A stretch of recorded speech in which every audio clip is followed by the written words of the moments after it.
The final bell had just rung. Freedom! Nam slung his backpack over his shoulder. He was ready to head home. Soccer practice had been cancelled today, which was a bit of a bummer, but it also meant more time for video games. He grinned, thinking about the new level he was about to conquer. He pushed through the noisy crowd of students. Everyone was eager to escape the school walls. Lockers slammed shut, friends called out to each other. The usual end-of-day chaos filled the air, a symphony of youthful energy. Nam couldn't wait to join the exodus from Tran Pu High School. Just as he reached the main exit, a flutter of paper caught his eye. It was stuck to the big bulletin board, right next to a faded poster for the school play. This note was different, though. It was small, handwritten on a piece of plain white paper, almost invisible against the clutter of announcements. No thumbtack held it. It seemed to cling there by itself. Curious, Nam paused. He leaned closer, squinting at the spidery handwriting. It was a very short message, simple and direct, yet it sent a tiny shiver down his spine for reasons he couldn't quite explain. The note read, Nam, room 301, period 7. Attendance is mandatory. That was it. No signature, no explanation. Nam frowned. Period 7? Tran Pu High only had 6 periods. There was no such thing as a 7th period, especially not an official one that required mandatory attendance. He looked around. Had one of his friends played a prank? It didn't seem like their style. They usually went for something more obvious, more laugh-out-loud funny. This felt odd, quietly unsettling. He pulled the note from the board. The paper felt strangely cold to his touch. He checked his watch. It was already 4:35 p.m. If this was real, period 7 would be starting right about now. Or maybe it had already begun. A wave of unease washed over him. Should he ignore it? Just go home and forget about this weird note? But the words attendance is mandatory echoed in his mind. What if it was some new unannounced school policy? What if he got into trouble for skipping? Reluctantly, Nam turned away from the exit. His video games would have to wait. He decided he had better check it out, just in case. After all, what harm could there be in one extra class? Nam found himself walking back into the quieter parts of the school. The main hallways were emptying out fast. His footsteps echoed loudly now, a stark contrast to the earlier din. Room 301. He knew that part of the building. It was the old wing, mostly used for storage these days. Some of the classrooms there hadn't been used for regular lessons in years. A strange place for a mandatory class, he thought. The lights in this corridor seemed dimmer, and a faint, musty smell hung in the air, like old books and dust that hadn't been disturbed for a very long time. As he walked further down the corridor, the silence grew deeper. It was an uncomfortable silence, the kind that made the hairs on the back of his neck prickle. He passed locked classroom doors, their windows dark and dusty. A forgotten notice board displayed yellowed papers from years ago. It felt like he was stepping back in time, or into a part of the school that everyone else had forgotten existed. He half expected a cobweb to brush against his face. Why would anyone hold a class here? It didn't make any sense at all.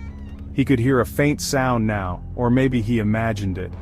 A soft, rustling whisper like dry leaves skittering across pavement. Or perhaps it was just the old building settling around him. He told himself not to be silly. It was just an old corridor, but he couldn't shake the feeling that he was being watched. He glanced over his shoulder. Nothing, just the long, empty hallway stretching out behind him, disappearing into the gloom. He quickened his pace, eager to find room 301 and get this over with. The sooner he found it, the sooner he could leave. Finally, he saw it. A dark wooden door with a tarnished brass number plate, 301. It looked older than the other doors. The paint was peeling slightly at the edges. Unlike the other classrooms, there was no window in this door, no way to peek inside. He hesitated for a moment, his hand hovering over the doorknob. The whispering sound seemed a little louder here, almost as if it was coming from behind the door itself. Taking a deep breath, Nam gripped the cold metal knob and turned it. The door creaked open slowly, ominously. The room was dimly lit. Only a few weak rays of late afternoon sun filtered through the grimy windows. Dust motes danced in the pale light. The air inside was heavy and cold, much colder than the corridor. Nam shivered, even though it wasn't a particularly cold day outside. The classroom was filled with old-fashioned wooden desks, the kind with attached chairs and inkwells. They were arranged in neat rows, all facing the front, where a large, dark chalkboard stood. It was completely unlike any other classroom in Tran Phu High. This felt like a room preserved from another era entirely. What struck Nam immediately was the silence. It was absolute. No shuffling feet, no quiet coughs, no rustling of paper. Sitting at several of the desks were other students, or at least he assumed they were students. They were all incredibly still, and pale. So very pale. Their faces were like porcelain dolls, smooth and emotionless. They stared straight ahead, their eyes fixed on the empty chalkboard. Not a single head turned when Nam entered. It was as if he hadn't made a sound, as if he wasn't even there. A chill that had nothing to do with the room's temperature snaked down his spine. Nam slowly walked towards an empty desk near the back. His own footsteps sounded unnaturally loud in the oppressive silence. He felt dozens of eyes on him even though no one moved. It was a strange prickling sensation. He sat down, the old wood of the chair creaking beneath him. He looked at the student nearest to him, a girl with long dark hair. Her skin was almost translucent. She wore a slightly old-fashioned uniform, different from the current Tran Phu style. Her hands were folded neatly on her desk. She didn't blink, not once. The atmosphere was incredibly tense. Nam wanted to say something, to ask what was going on, but the silence felt too heavy to break. It was like being in a library, but 100 times more intense, 100 times more unsettling. He swallowed hard, his throat suddenly dry. Where was the teacher? And why were these students so still? He had never been in a classroom like this before. It felt wrong, terribly wrong. He wished he had ignored that strange note and just gone home. This was definitely not a normal class. Just then, the door at the front of the classroom opened. It hadn't made a sound. A figure glided in. Nam assumed this was the teacher. The teacher was tall and gaunt, dressed in dark, old-fashioned clothes. Their face was obscured by shadows, even though the rest of the room was dimly lit. They moved to the front of the class without a word, their movements unnervingly smooth, almost as if they were floating. The teacher picked up a piece of chalk. It made a sharp, grating sound as it touched the blackboard, the only sound in the room besides Nam's own increasingly rapid heartbeat. The teacher began to write. No greeting, no introduction, just writing. Nam squinted, trying to read what was appearing on the board. It looked like a history lesson, but the dates were strange, and the events were unfamiliar. The teacher wrote about a great fire, a forgotten plague, and a long period of darkness that Nam had never learned about in any of his regular history classes. The handwriting itself was spidery and slanted, difficult to decipher. It seemed ancient, like something from a very old, forgotten manuscript. None of this was in their textbooks. Nam looked around at the other students. They remained perfectly still, their gazes fixed on the board. Were they understanding this? Did this lesson make sense to them? He wanted to whisper to the person next to him, to ask if they knew what was going on, but the oppressive atmosphere kept him silent. He felt a growing sense of dread. This wasn't just an unusual lesson, it felt like a lesson from another world, or another time. The chalk scraped and clicked, filling the silence with its eerie rhythm, each word adding to Nam's mounting unease. He tried to focus on the words, to make sense of them.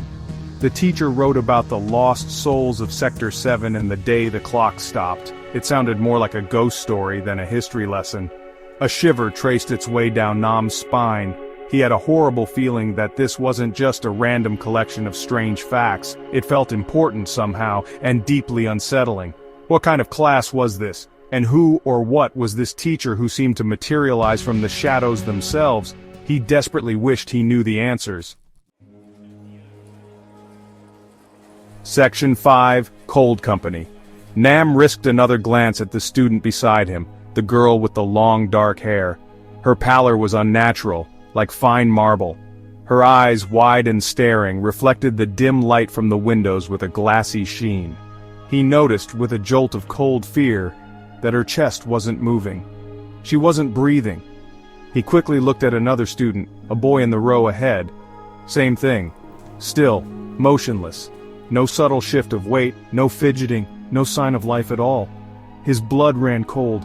These weren't just quiet students, they weren't just pale.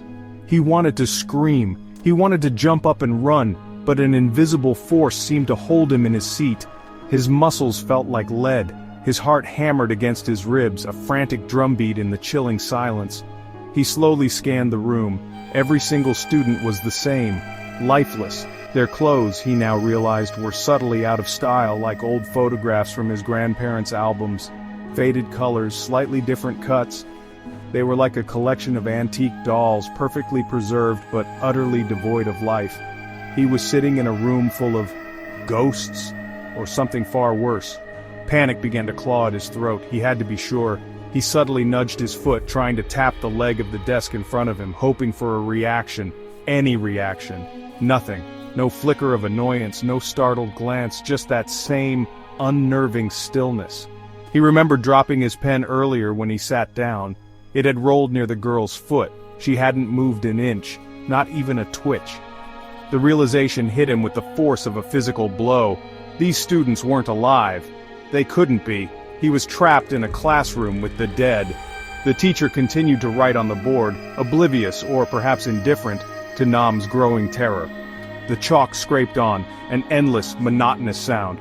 Nam felt a desperate urge to escape, but fear paralyzed him. How could this be happening? Was he dreaming? He pinched himself hard on the arm. Pain. Sharp and real. This was no dream. This was a nightmare.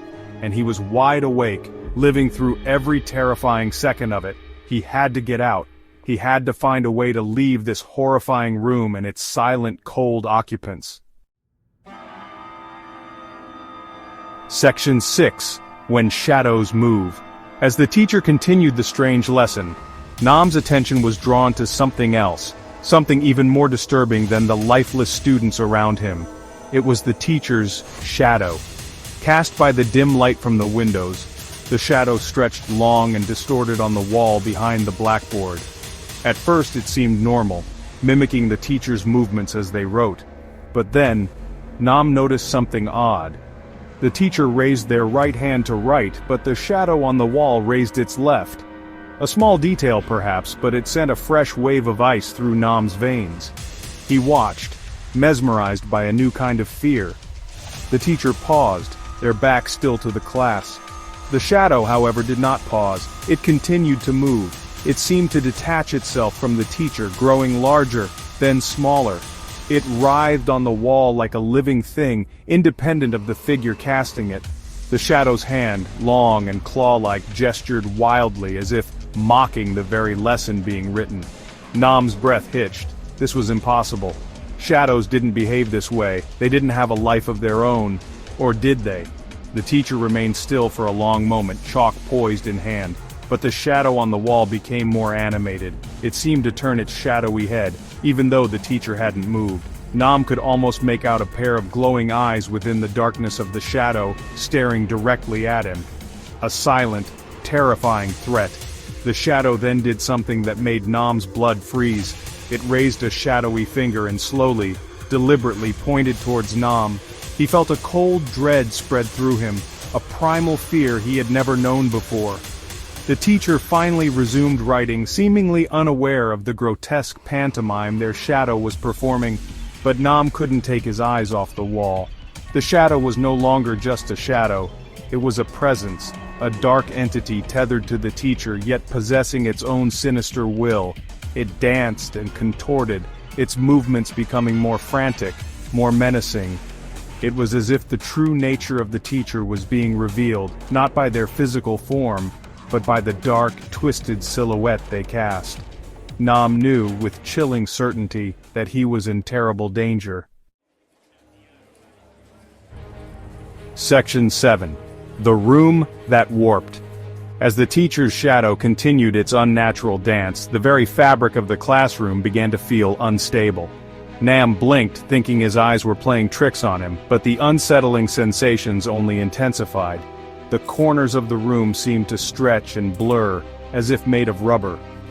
The rows of desks appeared to ripple, like reflections on disturbed water. The old wooden floor beneath his feet felt like it was tilting, first one way, then the other. He gripped his desk tightly, trying to ground himself, but the feeling of disorientation grew stronger. The air in the room grew colder, and a low humming sound started to fill his ears, vibrating deep within his chest. The words on the chalkboard, already strange and unsettling, began to shift and writhe. Letters elongated and twisted, forming grotesque shapes before snapping back into place, only to distort again. The dim light from the windows flickered erratically, casting long dancing shadows that seemed to writhe in time with the teacher's own malevolent silhouette. Panic swelled within Nam, threatening to overwhelm him completely. This place was coming apart. He looked at the other students.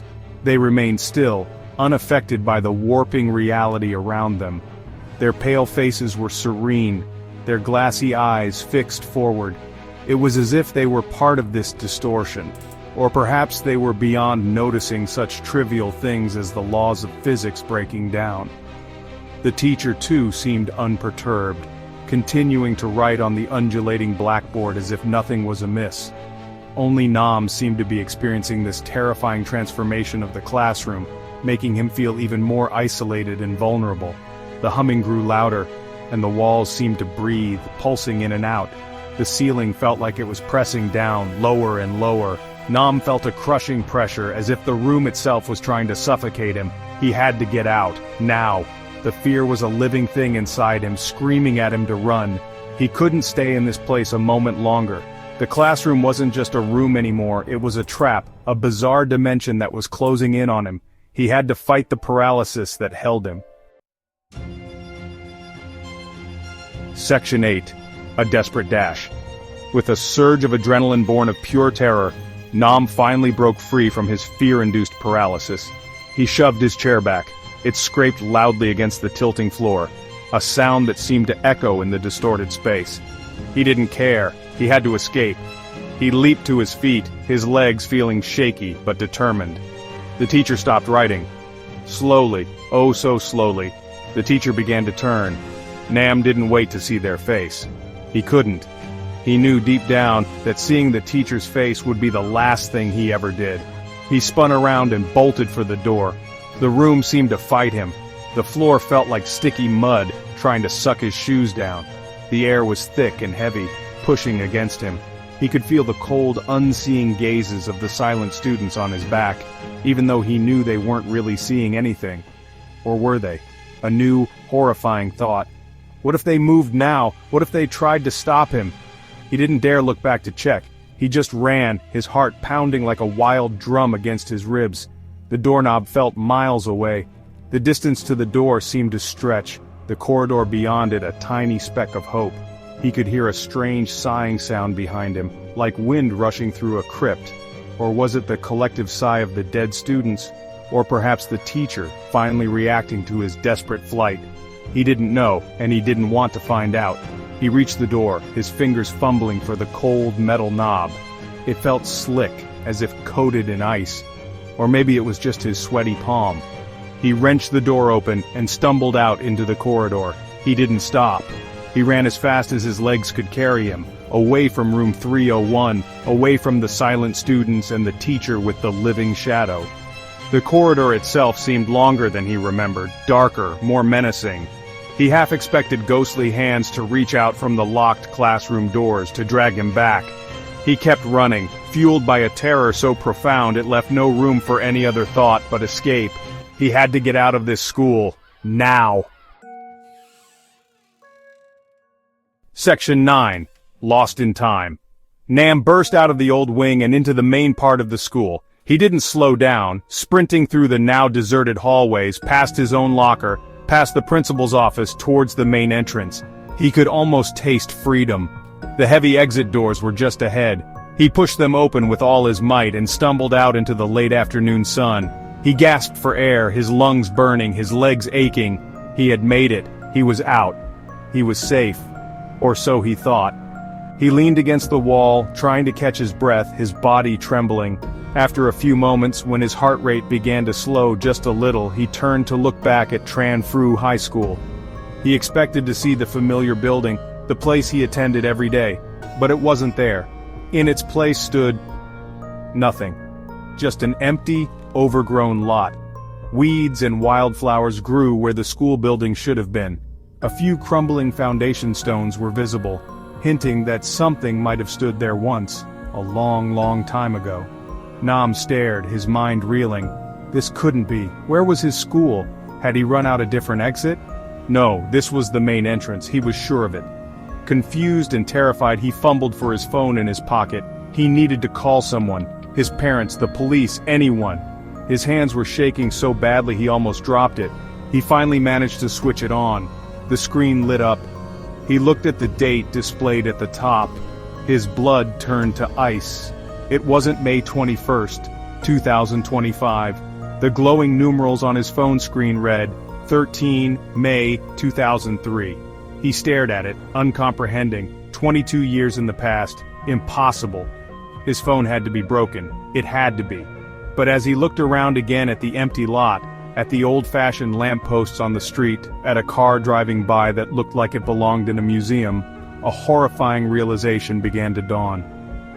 The strange history lesson, the old-fashioned clothes of the students, the classroom that felt like a relic from another time. It hadn't been a nightmare about a haunted classroom. He had somehow stumbled into the past. Or worse, the Period 7 class had thrown him there. He was alone. In a time that wasn't his own, the school, his school, completely gone. The mysterious note had been an invitation to a lesson he would never forget.